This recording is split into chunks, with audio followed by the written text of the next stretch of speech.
Live here at the offices of Scarce City. I'm your host, Chris Tremount, Chief Executive Pleb at Scarce City. Welcome to the show. We are burning it the fuck down with Alex Schaefer today. Citibank in flames. We are open for bidding already. On the top spot is BitPaint with a 1 million sat bid. And we will be welcomed by Alex here shortly to take us through the art, take us behind the artist. Before we do that, I want to give you a quick rundown of how our auctions work in case you are new here. We are accepting bids. I am logged in. I'm going to log out to show you what that looks like. Come down here, input how much you want to bid in sats. We got some arrows here to make it easy for you. This is your USD conversion. This is how much collateral you'll have to put down to place your bid. That's how we keep you accountable for your bid. Input an email address. And if it's your first time placing a bid with this email address, you'll also input a display name. That's what displays here in the bid table, just as BitPaint's name displays. Once you do that, you'll be directed to BTC Pay Server to put down your collateral. You can put that down on Lightning or on chain Bitcoin. Just keep in mind, if you're paying on chain, you will pay fees on that. We disable on-chain payments within the final 10 minutes of the auction.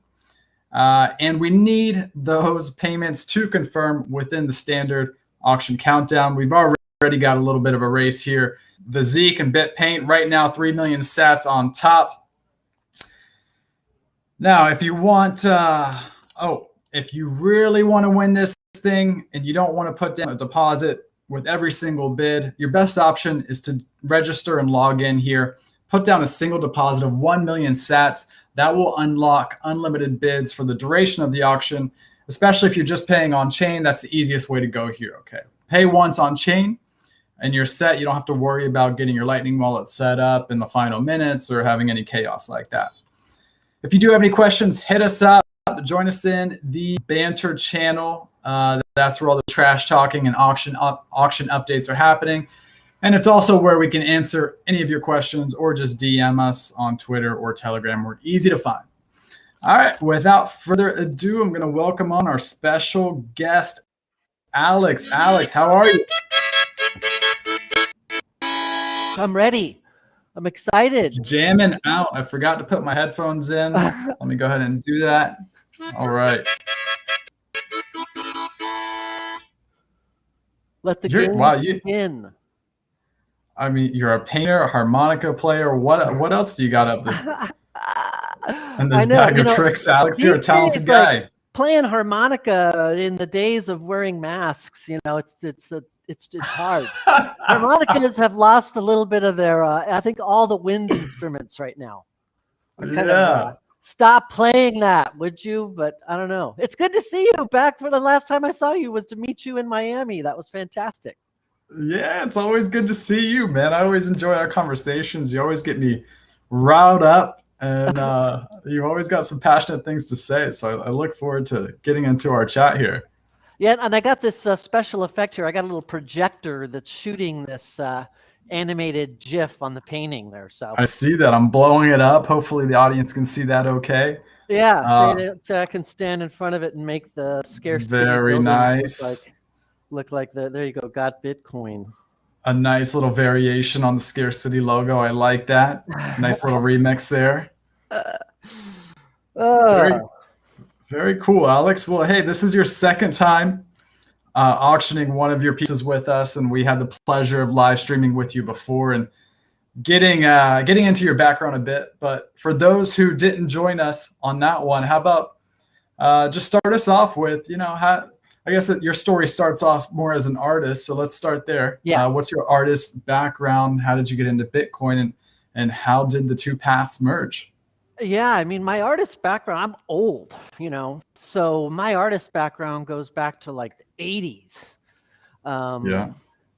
And it's funny, I think the thing that a lot of people know me as without realizing it is I was one of the artists that was the small team that made the Spyro the Dragon games. Oh, wow. So I was part of a lot of kids' childhoods in that I was doing animation and texture mapping and 3D modeling and cleanup and everything as the team that made those Spyro games. Oh, wow. That's amazing. And then, I always just make impetuous decisions and left video games and started pursuing painting, teaching painting,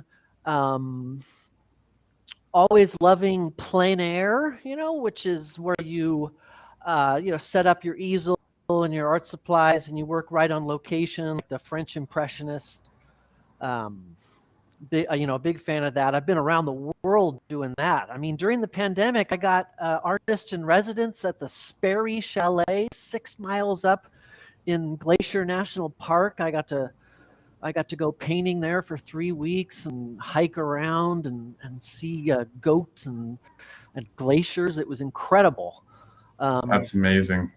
And the crossover with the Burning Banks was that, the one that blew the story up and got me, as a story in the news and all that, was that I did a plein air painting, and I've done a bunch of them since, of a bank on fire, and that turned into the police collecting my ID and then becoming a case and are you a terrorist and Homeland Security and all that, and it was pretty wild. I think I got some pictures here. Hold on. Yeah, let's pull those up. I always love looking at these.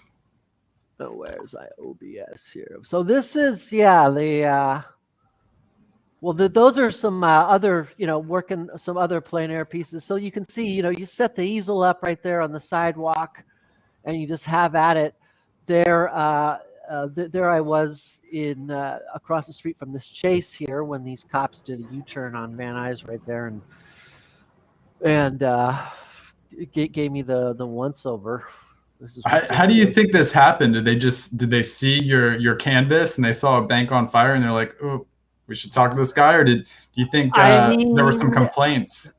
Oh, I'm sure it was something along the lines of probably someone that worked at the bank that was like on a lunch break and was quite shocked, That's my building on fire.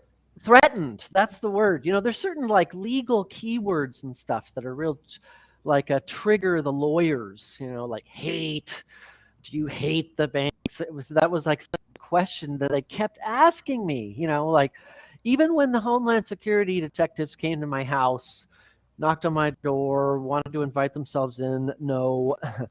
But they just kept wanting to frame it as like, oh, I'm a, domestic terrorist or whatever. And I said, no, I don't hate the banks. So that's the key. You can paint whatever you want. Don't say you hate the banks. Yeah, well, I was a little bit more timid back then. And I mean, now I'm just like, fuck this. I can't believe that it's been going on all this time. And that people are still unaware, the number of people that are still unaware, it boggles my mind. I remember back in 2019 in November, it was reading news about that the repo markets were getting bailed out. I was like, oh shit, here it goes again. Trillions of dollars for these fucking criminals and domestic terrorists. And then suddenly it was like COVID, It's all, I think the whole thing is a cover. I don't want to sound like Alex Jones or something crazy, but I am fed up. The concept of fucking mandates, of passports, vaccine passports, the very idea of like, that the Federal Reserve is going to issue like a digital central bank, digital currency. It's like, these are things that everybody has to completely reject, like out of hand. I think, it's just the average person. They've just gotten numb to it all. There's very few people like yourself who can maintain the passion for since 2008, like in 2008, there was Occupy Wall Street and everybody flared up. But very few people can keep that going. It's a lot of stamina required that just, the average person doesn't have. I know. I mean, I think it's like what for me is watching like an episode of the Kaiser Report on Oh 2x yeah, playback speed.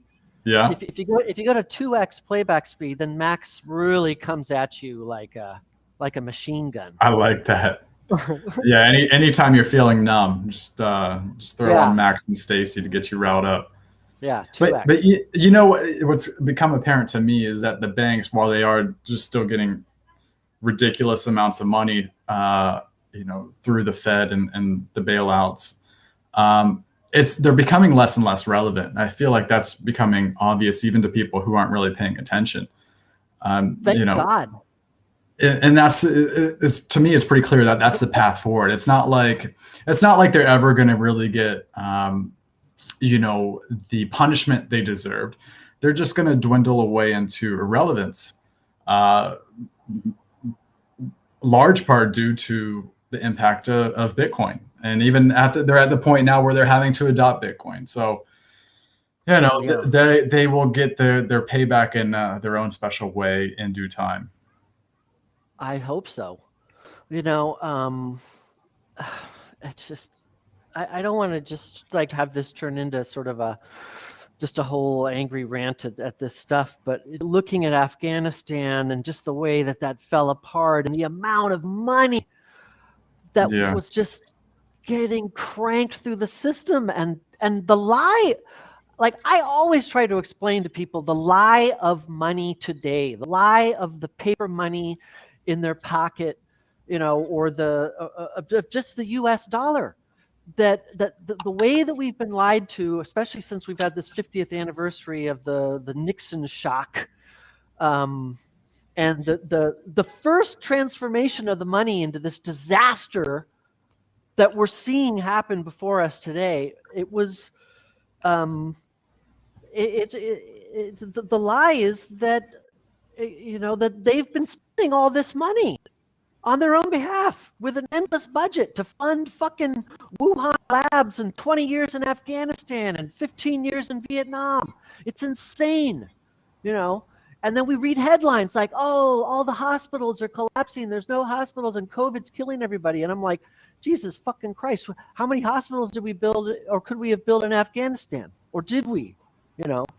It's just. Yeah, and all the while we're just being blatantly lied to. Like all is well in Afghanistan. Everything's going according to plan until all of a sudden one day we wake up and we see that it's the whole thing just was been a massive fraud. Yeah, a total like a fraud. I mean, I think Afghanistan is a metaphor of sort of this Potemkin village situation the United States economy is in right now. Yeah, I mean, I don't know how you could watch that and still have any trust in government. Like I feel like that's a turning point for a lot of people, even the people who weren't paying that much attention. Like you just can't see something like that and really believe that the government is, doing their best and being honest with us. It's just so clear that it's not happening. I know. Believe me. And then you spend any time on Twitter or the state of the news in the United States right now. I mean, we are just being straight up propagandized to constantly. I've got zero stomach for it. I have no idea what's going on in the mainstream media. I've just totally shut it out. The only time I hear about it is through, someone else who's still tuned into that stuff. And anytime they bring it up, they just sound batshit crazy. Just the fact that they're even paying attention to it. I know. Yeah. So yeah, I mean, for me, at the end of the day, I'm glad that there's art that because I can put my brain into the zone of painting. And 3 hours can go by and I'm completely just like, it's a different state of mind, It's a pure outlet, right? Like it's an outlet without constraints, and we don't have many of those these days. And I want to live long enough that people are really want to collect like the plein air paintings and the still lives. I mean, I still sell still lives and God, I wish I gotta paint more nudes, man. I need to get more figurative stuff going on, you know.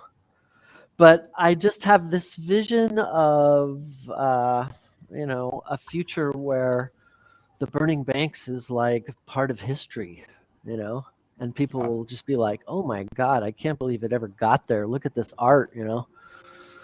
And then we have like a renaissance of the power of money in the hands of the people. It's unreal, and it scares me, dude. Do you get scared when you think about it, or is it just me? Because I'm like, people fucking die over this shit.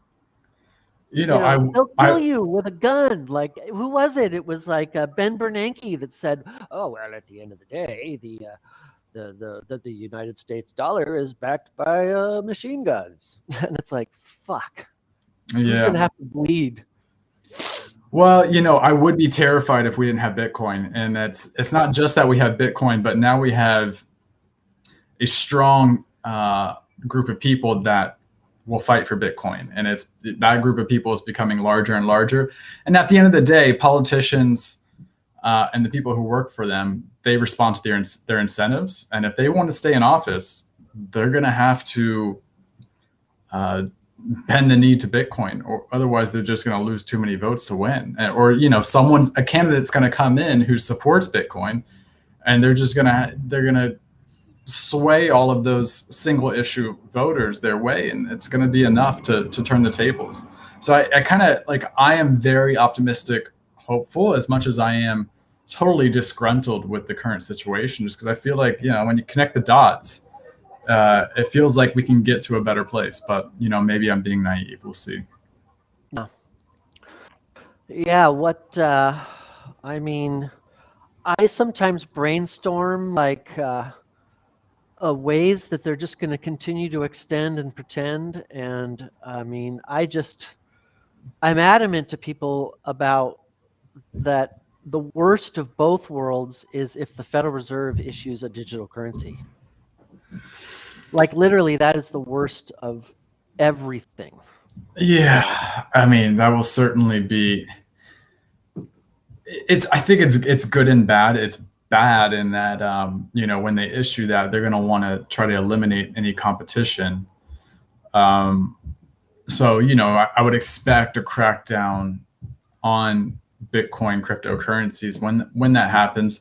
But at the same time, like, this thing's going to be embedded with so much disgusting surveillance that the average person, is just going to be like, what the fuck? No, like, and they're going to have an alternative, and not just any alternative, but an alternative that's, open source, has a hive of cyber hornets working to develop it. And there's just no way that a technology created and maintained by the government is going to be able to compete with open source technology that has the principles of Bitcoin and the masses behind it. So it's like, yeah, it's kind of scary when it comes out, and I'm sure there'll be some nasty headlines and whatever, but that's just not a game that the government can win in the long term. I know. It's like people just have to continue to be educated about the reality of it. But I'm astonished these days at how manipulative the media can be, especially when it comes to COVID and fear mongering over this particular pandemic, whatever you want to call it. It's mind-boggling. Yeah, it just gets worse and worse every day, and it's all about generating clicks and being able to support their advertising model. So again, just responding to incentives, and they're going to do what they do. But every time I open up my Bitcoin wallet, I feel happy. It's like I have more fun looking at that than opening up any other app on my phone. You know? I love that. Like when I hit like Twitter, I get a little sort of like a fear molecule squeezed out of some gland in my brain, Yep. and other apps. But man, it's like the only one that makes me happy is looking at It that. does. You definitely feel a sense of personal sovereignty, right? Which goes a long way in today's world. Yeah, it really does. It really does. Yeah. And just we're facing some existential shit. You know, I Yeah. remember seeing some meme on the internet, and it was like Ben Franklin would have approved of vaccine mandates, and I was like, "Fucking a man!" Ben Franklin was the one who said, "You have a republic if you can keep it." And it's like, dude, did we keep it? I don't even know anymore. You know. I mean, definitely. Uh, Not if the federal government had their way. That's for sure. So, Alex, let's get into this painting. So, speaking of feeling good, looking at your Bitcoin wallet, it looks like your character here in this painting is looking at her Bitcoin wallet. Uh, let's just start from the beginning. Tell us about the inspiration for this painting and what makes it yeah, special to you. you know what's one thing about like I always sort of it has to come to me to put a person in the painting. You know, like the first ones that I did, way back, like there was nobody in them. You know, they didn't look like they were. It was like a deserted landscape or something, but I didn't put people in it. You know, Yeah. and I always want whenever I put people in it, except for one painting. I don't know. I sold that when I was working with this gallery in Chinatown. I don't know where it went, but the people are ignoring what's going on. You know what I mean?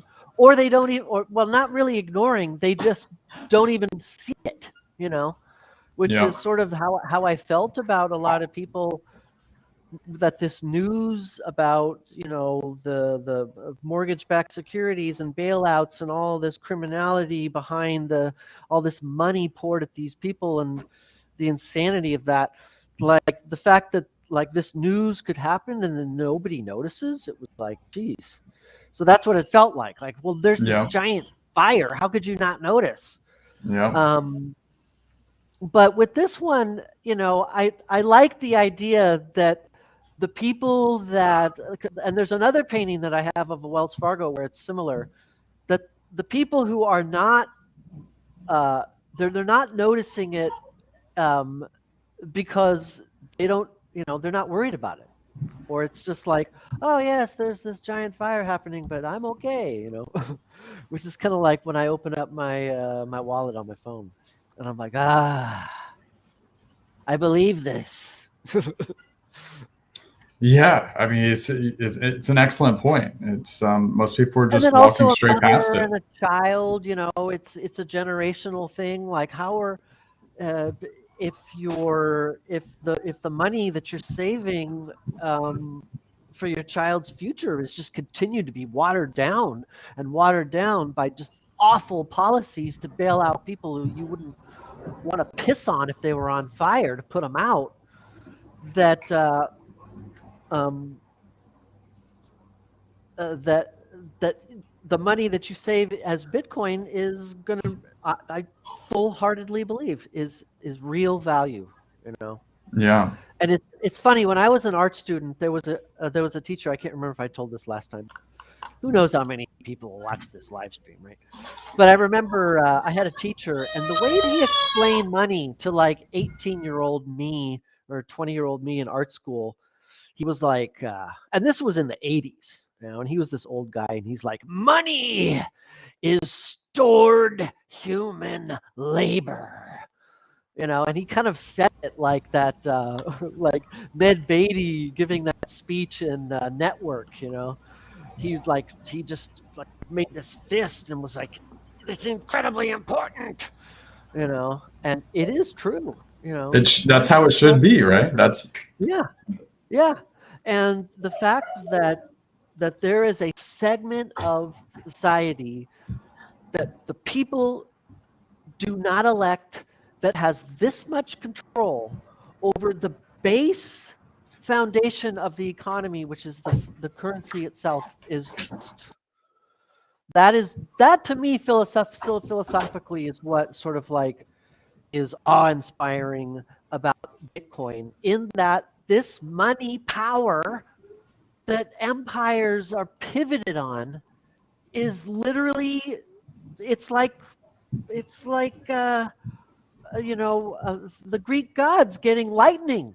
It's a power given to people that is a miracle, because it hasn't been able to been done before. I mean, there's an incredible power that comes with, having the ability to out earn sound money. I can just give you the example at Scarce City. Like, we are infinitely more motivated because we earn money in Bitcoin. When you earn money, when the money you earn, you expect to not only maintain but increase in value. Like, you're just that much more motivated. Like let's make that good money, right? And it has the opposite effect when you're earning shit money, right? Like, it just sucks out the motivation. Yeah, I mean, I think it makes you depressed because it's like the money is depressing. And I can imagine it's the same for the artist. When you're pouring your heart out into your work and making a living off of that, like, the passion that you're able to generate is just going to be so much stronger when the money you're earning from your artwork is actually valuable. Yeah, I mean, that's partly why I get in such a good mood these days. Yeah. And this painting, I mean, it stands out in that it's one of the biggest I've ever done. It is the only Citibank I've ever done.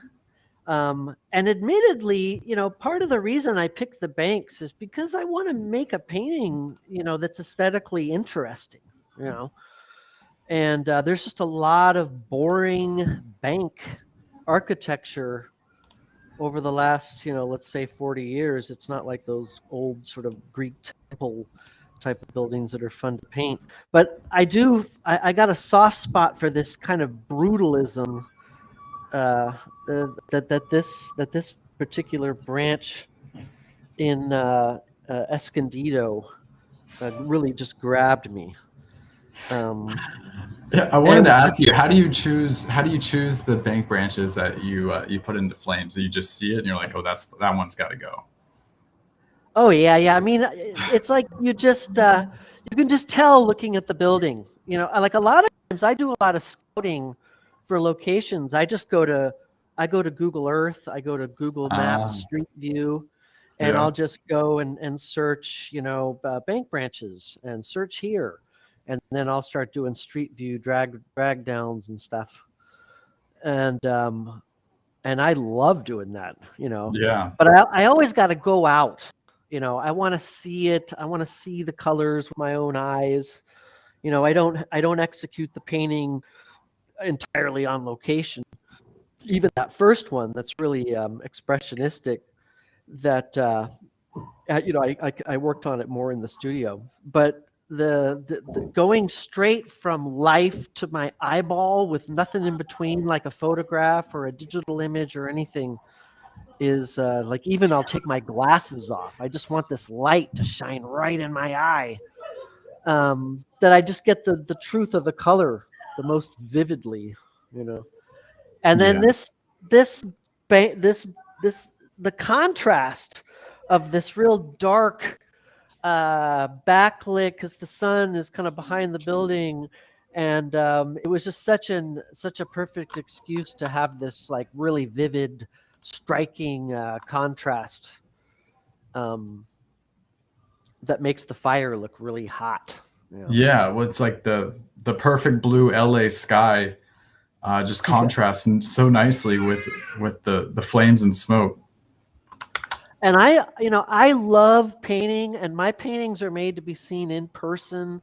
And whoever owns this painting, when you see it and it's on your wall, you're definitely going to appreciate the the quality of the painting. I mean, I don't make a painting that I wouldn't feel like this could hang next to another a work of art that I love, you know. Yeah.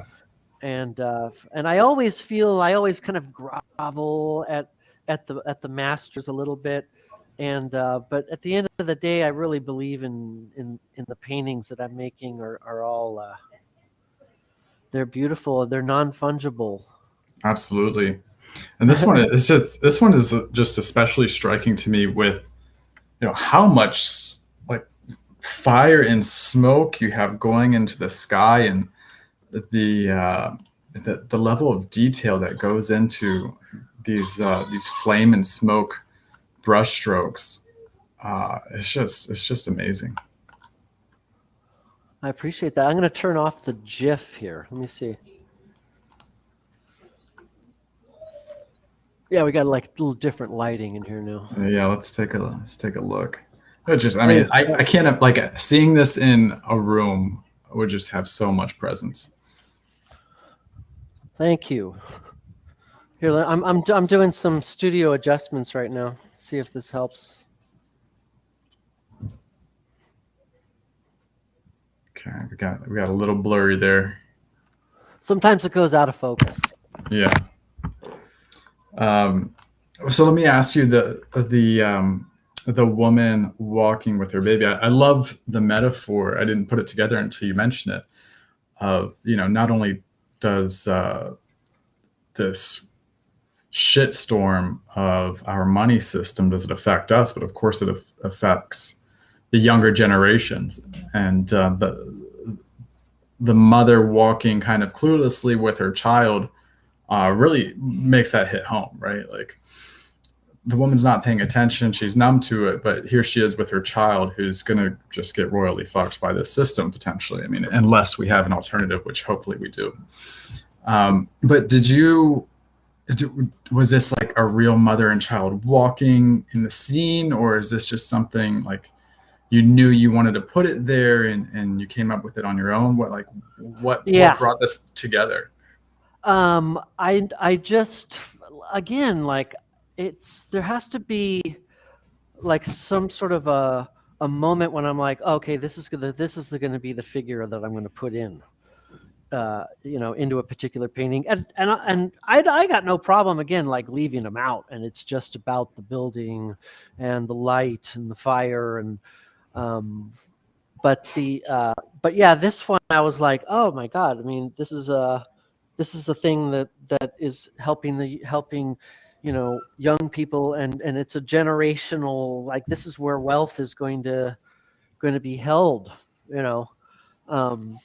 so I can't remember exactly how I came across the image. Usually I'll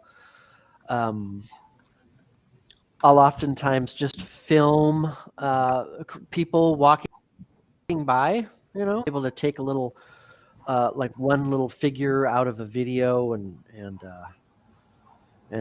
I just figure out that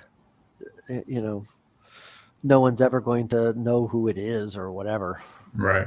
It doesn't matter, Yeah. So what's next for the bank? The Bank on Fire. Do I have that right? What's the name of the series exactly? The Too Big to Fail Banks on Fire. I mean, I think that the folders that I have all on all my hard drives and stuff, they all say Burning Banks. The Burning Banks series. Bank series. Have you now painted all of the banks at this point, or are there more banks to paint in flames?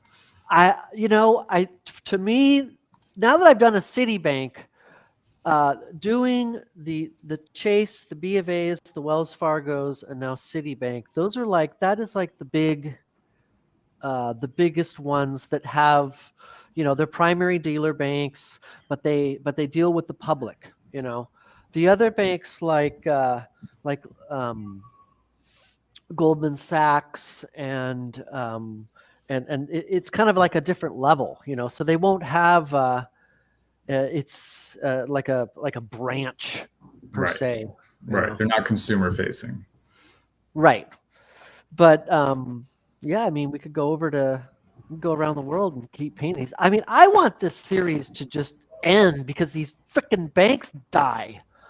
You know, like I Yeah. would dance a jig of joy if I never painted another burning bank because they all died. Yeah. Uh, Well, yeah. Well, that means you better paint them quickly choked before out. they do die. Yeah. And then by then people will be like, look at all these beautiful nudes that he painted. That'll be the And then true like renaissance 20 years from now, you and I will be auctioning my series of nudes. there you go. That's how you know we made it to happier times, when you can And it'll take be the like focus off the virtual banks. reality. There'll be like a virtual auction room that everyone gets to go to, and you have little avatars and stuff. Oh wow, that sounds fantastic. I love the idea actually of taking it international though. I mean, who wouldn't love to see like a Deutsche Bank in flames? Yeah, actually, I did. I went to Europe.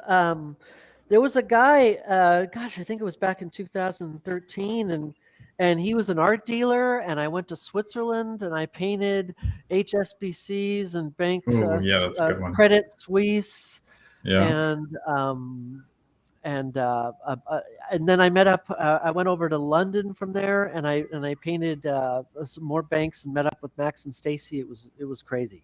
that's awesome. And painting in Switzerland, burning banks, just standing on the street. It was nobody said anything. It was weird. Yeah, They were interesting. like, "Yeah." I'm curious how people's reactions would differ. I think, yeah, they probably just looked at me and were like, "Ew." Yeah, I think you can tell a lot by a culture based on how they react to Alex on a sidewalk, Yeah, painting in yeah. plein air with a bank in flames. And then, yeah, like me in Switzerland, everyone there's a giant. Yeah. So I just felt like, I was like a gymnast or a horse jockey. I felt like Toulouse-Lautrec, like, "Hey, everybody, Yeah, what are you doing up there? yeah. Who is this child painting Credit Suisse on fire?" It's perfect, really. So, Alex, where else are you directing your passion these days? You're doing some nature landscapes. You're doing Yeah, hopefully some nudes, more nudes in the near not enough future. nudes. I Not want to enough do more nudes. nudes, but I'm doing, I love painting from life. And so set and always loved people that like artists that do good still life. Mm, So just kind of slowing down, setting up a still life, addressing something as simple as that, but with a wholehearted, trying to make something beautiful. It's almost like a meditative practice. Um, and then I'm doing a lot of exploring the coast and painting, up in like around Encinitas and Cardiff, California, painting just having fun exploring the new landscape. Because that's another thing fun about plein air painting and landscape painting is there's this sort of like you're hunting and gathering. mm, You're looking around. First, you're driving. Oh, something might work here. And then you park and you like start walking around with your backpack, and you're like, oh, look, I found this trail and I got a great view. And so that's always kind of like exciting for me too. And then you do this painting and you sort of take it with you. yeah, absolutely. And look, I think everybody needs an outlet these days, whatever it may be, and it's I'm envious of you having this such an artistic outlet. It feels like a much needed meditative state of mind to just kind of escape the chaos of modern day reality. Yeah. I mean, I know, and it's funny because the painting is going to get really like buggy wheels and horse whips and stuff, like old fashioned apple peelers, and but I think that the collectability of painting, in a world where a lot of collectability is moving digital, I think that good painting is still going to be interesting. I think it's in a world where digital artwork becomes abundant, the physical artwork just becomes that much more scarce, right? And especially the plein air style, where you're actually having, you have the proof of work, where you actually you're going to the scenery, you're finding the perfect scenery, and you're painting it. Yeah. Like that, in a way that just can't be replicated, right? Like that's the ultimate scarcity. I know, dude. I could go out to El Salvador and hang out there for like a couple of months, just paint all kinds of crazy views of the city and the beach. That'd be fun as hell. You should definitely do that. Anybody with who's down there on Bitcoin Beach wants to sponsor a little plein air trip. You'll get like we'll do it, and we'll trade look, art. We'll trade art for an adventure out there. I mean, we'll auction off the artwork, Alex. That's your sponsorship right there. Yeah, hell yeah. I'm sure you could come up with some amazing scenes that the Bitcoin community would appreciate. Yeah, I'd love that. Awesome, Alex. Well, this has been great to talk with you. A pleasure as always. For people who want to learn more about you, where's the best place for them to go? Paint with Alex, all one word. That is definitely how to find me online. My Twitter is Paint with Alex. My Instagram is Paint with Alex. And my website is paintwithalex.com. On the website, I got the countdown for this auction and live links and everything to all my other social media. I got a Wikipedia page now, dude. Wow, you've made it. I made it. I mean, one of my programmer friends helped me. Nice. But it looks legit, dude. I deserve a Wikipedia page. I love it. You deserve it. And I love the Paint with Alex consistent branding. I love consistent branding. And yeah, you got the perfect one here. I learned that from my friend, Mr. Let's Paint TV. Everything for him is Let's Paint TV. And I was like, oh my God, it's so easy. You just type that into a search engine and suddenly you got all these links and stuff. Right. You just dominate that space. Yeah. Well, there it is, dude. So now we got 2 days of like, 2 days of basically not sleeping. Right now, BitPaint is going aggressively for this one. Oh my God. I love you guys. He's put in 3 bids already. He doesn't want anybody, even in the early stages of this, he doesn't want anyone having the top spot, even just temporarily. So he's in the lead right now with 7 million sats. We got a long way to go. I love it. All right, Alex. Well, it's been such a pleasure as always. Thank you for doing everything you do. Yeah, thank you. Thank you for doing everything. You and Aryan and everyone over there. You guys are incredible. You're the future. We're doing the best we can, and artists like you make this fun and make it worthwhile. So we appreciate you. I love you. I love you too, Alex. We'll talk to you soon, buddy. Okay. Bye. Bye. All right. If you're still with us, I'm going to walk you through how to place a bid so you can try to take down BitPaint. I see BitPaint in the chat. He says, "Stay out, please, guys. This is for me." If you want to go toe-to-toe with BitPaint on this one, come down here and put how much you want to bid in sats. This is how much you're bidding in US dollars. This is how much collateral you'll have to put down with your bid. Input your email address. Input a display name with your email address. This is what displays with your bid. Your email address stays private. From there, press place bid. We'll give you some more important information. And then you'll go on to BTC Pay to pay your collateral, which is what keeps you accountable for your bid. You pay that on chain, just regular Bitcoin, or over Lightning Network. Of course, you'll do it instantly, anonymously, cheaply if you're choosing Lightning. And once the auction's over, the top bidder, they have a few hours to pay their full balance. As soon as they do, everybody gets their collateral back and the auction is over. If they fail to pay their high bid, they lose their collateral and the next highest bidder has their chance to pay their high bid. So that's how it goes. Again, if you're in this thing to win it, I suggest unlocking unlimited bids with a one-time deposit of 1 million sats, 0.01 BTC, or 419, almost 420 cuck bucks. And that will unlock unlimited bids. Once that goes through, you can pay that on chain, no problem, if you don't want to set up Lightning. Once that goes through, you're all set up. You can bid as much as you want, as high as you want. We have that 1 million sats to keep you accountable for your bid. If you have any questions, hit us up, get in the banter channel, have some fun, and we will catch you soon.